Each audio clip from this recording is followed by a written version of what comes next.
কি কথা বলেন না কেন? কোটি বছর নামাজ পড়লে কি হবে যদি আজকে রাসূল না থাকে? ইয়াজিদ এই পবিত্র মাস তো 3 দিন পর্যন্ত সারা এলাকা করে ঘুরাইতে বললেন। সারা এলাকা ঘোরানো হচ্ছে পবিত্র মাথা। সবাই তো আর ইয়াজিদের দলের না।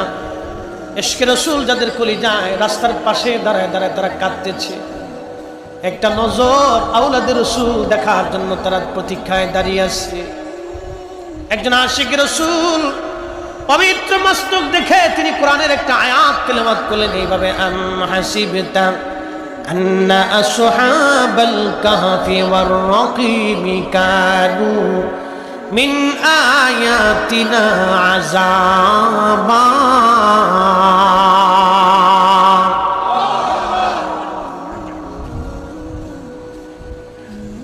আম হাসিবতা আন্না আসহাবাল কাহফ, কতই না আশ্চর্য নিদর্শন। আসহাবে কাহফ আল্লাহ বলেন কানু মিন আয়াতিনা আযাবা।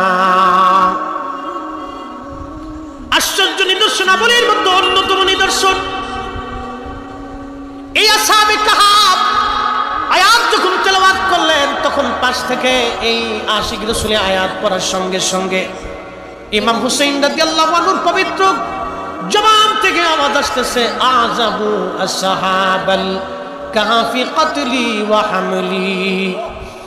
আমাকে হত্যা করা, আমার মস্তকে এইভাবে বহন করে নিয়ে আমার সাথে নির্যাতন করা, আমাকে অবমাননা করা আসহাবে কাহফ থেকে কি কোনো অংশে আশ্চর্য কম? আল্লাহু আকবার। না হয় না, আরো জোরে বলেন আল্লাহু আকবার। ইমাম হুসাইন রাদিয়াল্লাহু আনহুর জবান থেকে আওয়াজ আসলো।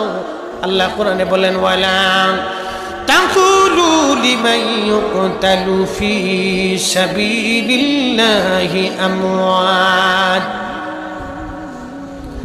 বাল আহইয়াউ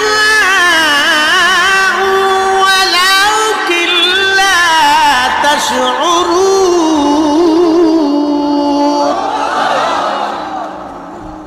ওয়ালা তাকুলু, তোমরা বলিও না, লিমান ইউকতালু ফি সাবিলিল্লাহি আমওয়াত, আল্লাহর পথে যারা জীবন দেয় তাদেরকে মরা মনে করিও না। বাল আহইয়া, বরং তারা জিন্দা জিন্দা জিন্দা জিন্দা জিন্দা। আমি বলি নাই, মালিক বলেছে, আমি বলি নাই, কোরআন বলে বাল আহইয়া। আল্লাহর পথে যারা জীবন দেয় তারা জিন্দা।